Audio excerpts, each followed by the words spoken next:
बच्चों, जैसे कि आप जानते हैं कि कक्षा 10 के द्विघात समीकरण का हम प्रश्नों को बता रहे हैं।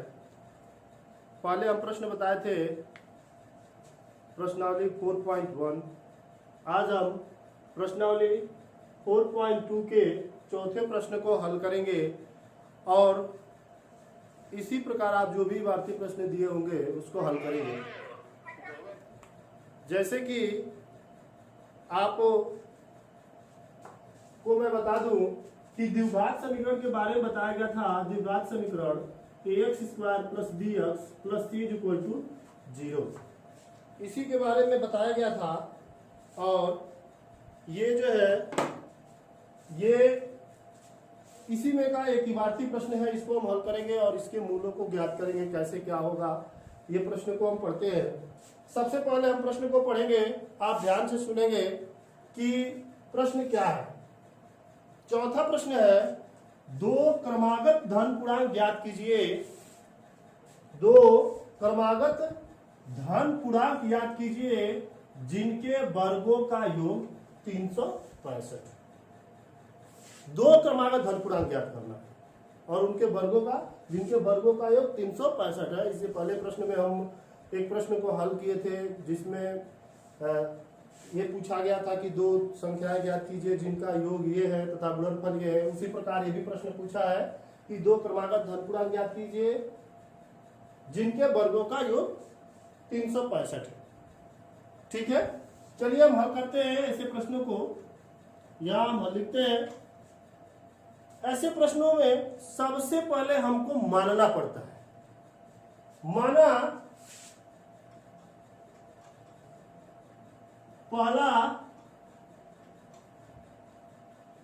धन पूर्णांक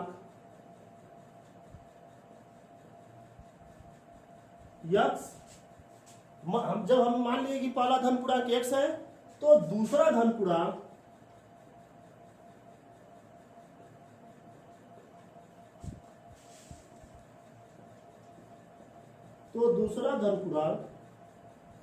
हमारा x + 1। ठीक है, पहला धन पूर्णांक क्या माना है x, इसलिए दूसरा धन पूर्णांक हमारा हो जाएगा x + 1। अब हम क्या देखेंगे, प्रश्न क्या कह रहा है।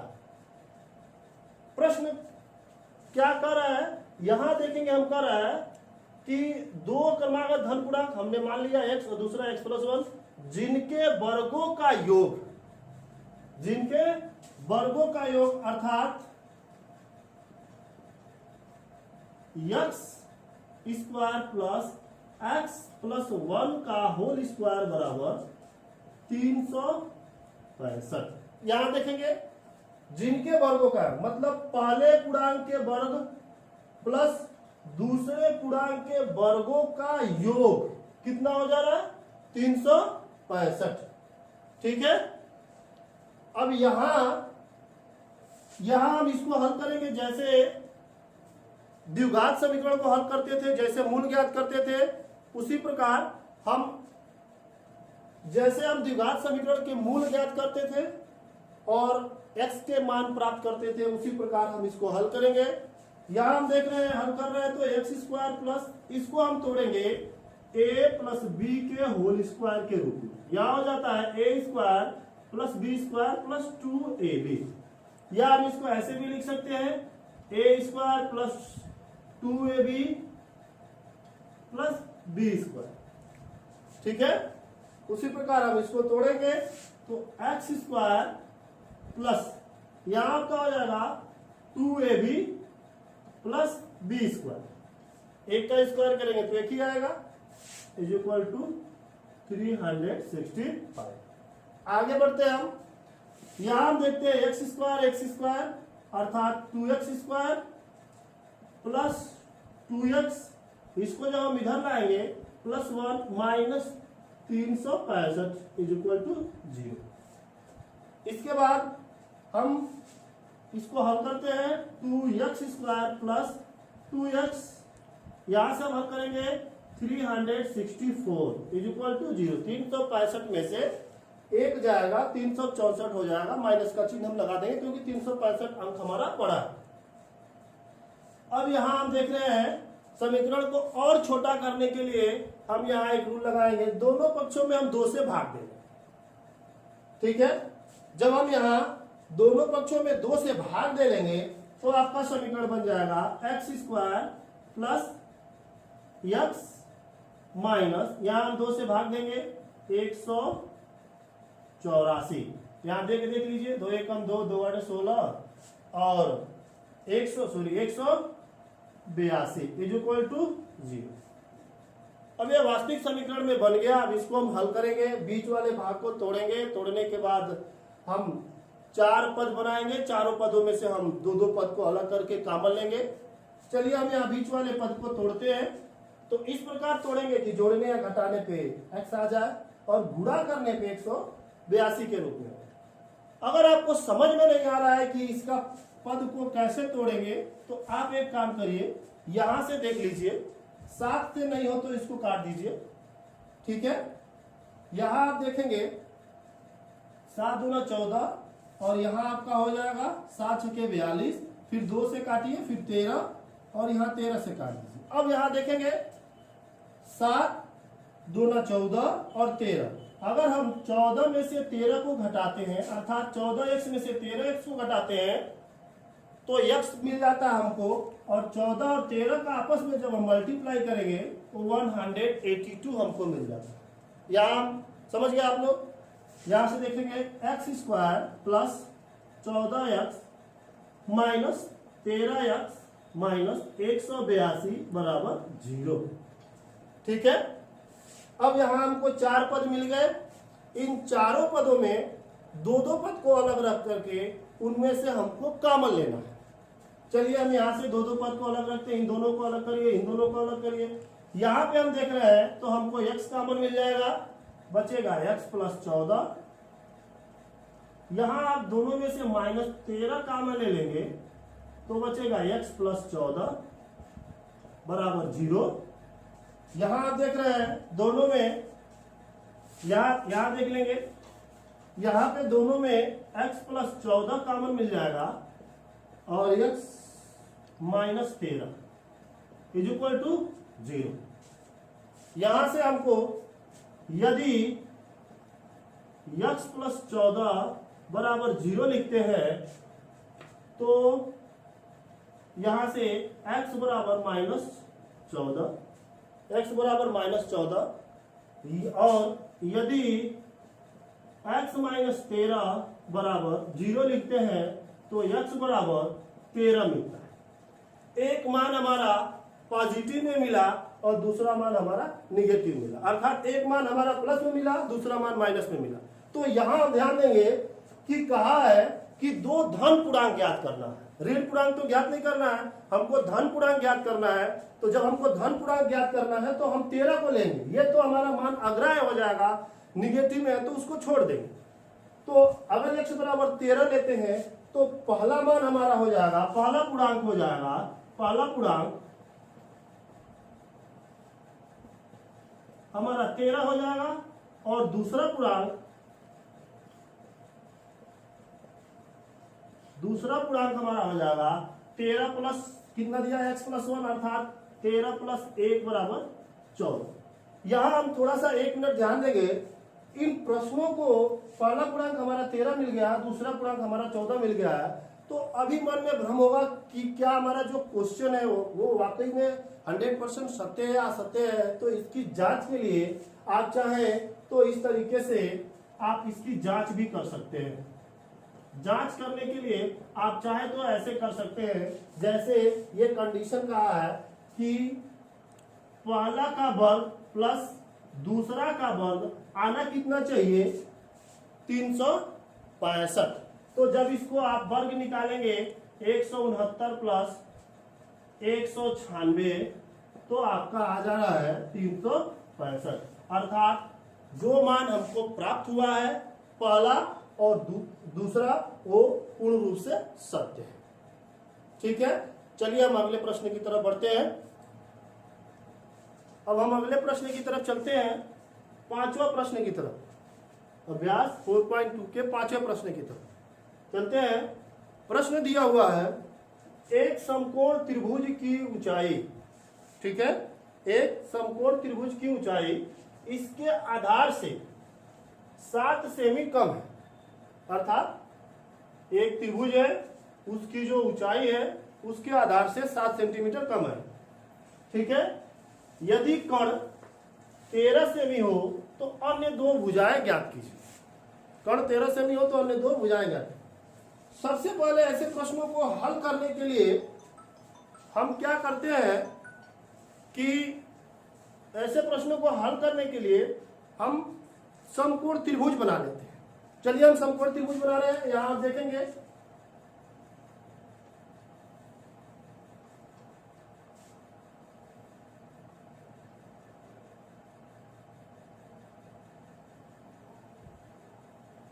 ABC, ये समकोण त्रिभुज, ठीक है। समकोण त्रिभुज के बारे में एक बार मैं बता दूं, ऐसा त्रिभुज जिसका एक कोण समकोण हो समकोण त्रिभुज कहलाता है। अब इसी समकोण त्रिभुज पे हम इन प्रश्नों को हल करेंगे। तो चलते हैं, इस प्रश्न जैसा प्रश्न का है इस समकोण त्रिभुज में उसी प्रकार से रखते हैं। एक समकोण त्रिभुज की ऊंचाई इसके आधार से 7 सेंटीमीटर कम है। मतलब जितना इसका आधार है, ये समकोण त्रिभुज का ये आधार हो गया, ये आपका लंब कहलाता है या ऊंचाई कहलाता है, जो भी कह लीजिए। ये ऊंचाई कह लीजिए और ये आपका कण का, ठीक है। तो जो आधार है इससे 7 सेंटीमीटर कम है। अगर ये 10 सेंटीमीटर है तो ये 3 सेंटीमीटर होगा, अगर ये 20 सेंटीमीटर है तो ये 13 सेंटीमीटर। तो क्यों ना हम ऐसे कर ले कि मान ले कि माना आधार या समकोण त्रिभुज का आधार, समकोण त्रिभुज का आधार x। अगर हम इसको x मान लें, ये x मान लें, तो प्रश्नानुसार इससे 7 सेंटीमीटर कम है। देखिए जब कम कहता है तो हम आधार में से उतने को घटा देते हैं, अगर अधिक कहता तो हम जोड़ देते हैं। कितना सेंटीमीटर कम है? 7 सेंटीमीटर। तो इसलिए ऊंचाई बराबर हो जाएगी x माइनस 7, ठीक है। और कण दिया हुआ है, इसका कण कितना दिया हुआ है? 13 सेंटीमीटर। कण जो है वो 13 सेंटीमीटर दिया हुआ है। चलिए हम प्रश्नों को हल करते हैं, इसके शर्त के अनुसार हम हल करते हैं प्रश्नों को। तो यहां आप देख रहे हैं इसमें एक कंडीशन और लागू हो रहा है, क्योंकि आप जानते हैं पाइथागोरस प्रमेय के बारे में। क्या कहलाता है पाइथागोरस प्रमेय और है क्या, थोड़ा सा इसके बारे में मैं चर्चा कर दे रहा हूं। पाइथागोरस प्रमेय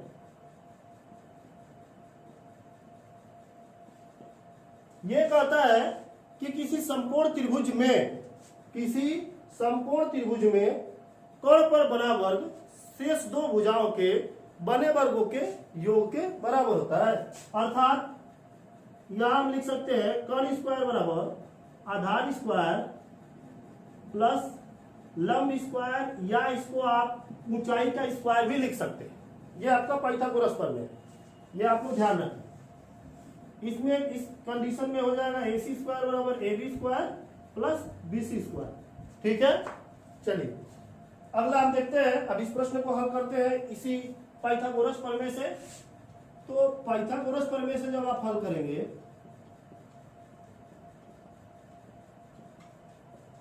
तो यहां हो जाएगा AC का स्क्वायर प्लस BC का स्क्वायर प्लस AB का स्क्वायर। अब हम जो भी मान दिया हुआ है उस मान को रखेंगे। चलिए AC का मान दिया हुआ है 13 का स्क्वायर, BC का मान दिया हुआ है x का स्क्वायर प्लस AB का मान दिया हुआ है x माइनस 7 का स्क्वायर। अब हम इसको हल करते हुए द्विघात समीकरण के रूप में लाएंगे।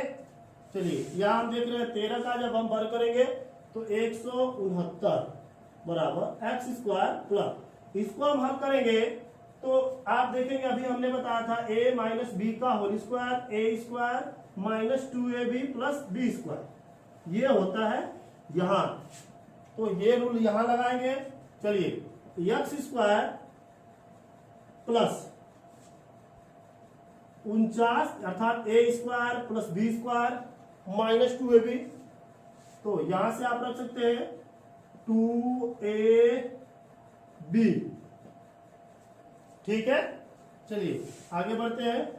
169 एक्स स्क्वायर प्लस, अब यहां से हम जोड़ लेंगे एक्स स्क्वायर और एक्स स्क्वायर, कितना हो जाएगा 2x square plus 49 minus 14x। अब हम 169 को उस साइड में ले जाएंगे, तो यहां हो जाएगा 2x square plus 49 minus 14x minus 169 बराबर 0। अभी ये प्लस में था, उधर गया माइनस में हो गया। अब यहां हम देखते हैं, इन दोनों में से माइनस करते हैं। यहां देखिए 49 और इसमें से माइनस कर लीजिए, कितना हो जाएगा, तो 120 2x स्क्वायर माइनस 14x। ठीक है, और यहां आप माइनस करके देख लीजिए, आप देखेंगे तो ये 0 हो जाएगा और ये 12 हो जाएगा, अर्थात 120 हो जाएगा।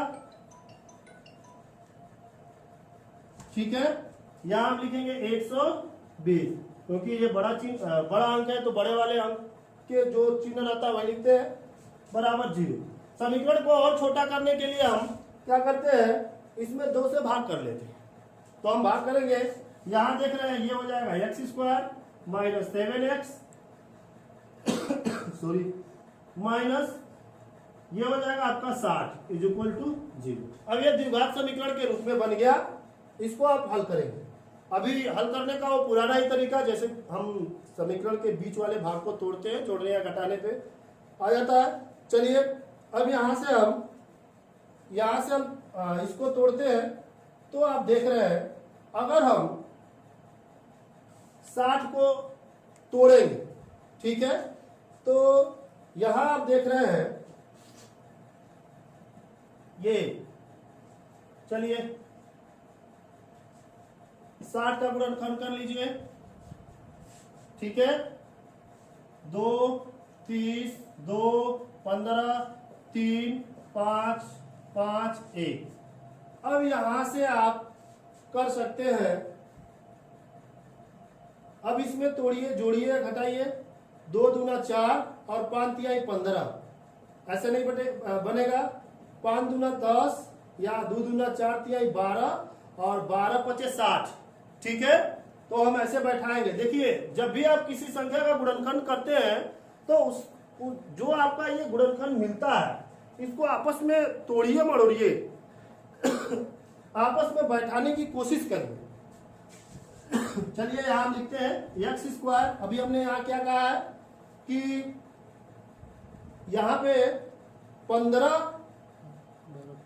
12 और 5 कर दिए हैं। अगर हम माइनस 12x लिख दें प्लस 5x लिख दें माइनस 60 बराबर 0। यहां से देखिए माइनस 12 में से 5 गया 7, ठीक है, और 12 पचे 60। अब आपका ये 4 पद बन गया। चारों पदों में से हम क्या करेंगे, कॉमन लेंगे। अब यहां आप x square minus 12 x square minus 12x plus 5x minus 60 बराबर 0 है। यहां से आप x कॉमन लेंगे तो x माइनस 12 बचेगा, प्लस 5 कॉमन लेंगे तो x माइनस 12 बचेगा, बराबर 0। x माइनस 12 एक कोष्टक में हो जाएगा, दूसरे कोष्टक में हो जाएगा x प्लस 5 बराबर 0। फिर वही तरीका कि यदि x माइनस 12 बराबर 0 तो x बराबर 12, ठीक है, और यदि x प्लस 5 बराबर 0 तो x बराबर माइनस 5। अब देखिए ये संख्या हमारी माइनस में आ गई है, इसको हम अग्राह्य मान लेंगे। अब x बराबर 12, जब x बराबर 12 मिल गया, इसलिए आपका आधार x बराबर 12, ठीक है। ऊंचाई x माइनस 7 अर्थात x माइनस 12 बराबर 5, और कण इसका दिया हुआ है, ठीक है, कण बराबर, ठीक है। यहां से x माइनस 7 अर्थात x का मान रखेंगे 12, 12 माइनस 7 बराबर 5। हमको आधार ऊंचाई मिल गया 5, कण मिल गया 13। अब आप चाहें तो पाइथागोरस प्रमेय पे रख के इसको सिद्ध कर सकते हैं, इसको जांच कर सकते हैं कि दिया गया कथन हमारा सत्य है। ठीक है, ये आपका ये 4.2 के जितने भी क्वेश्चन थे मैंने हल करा दिया।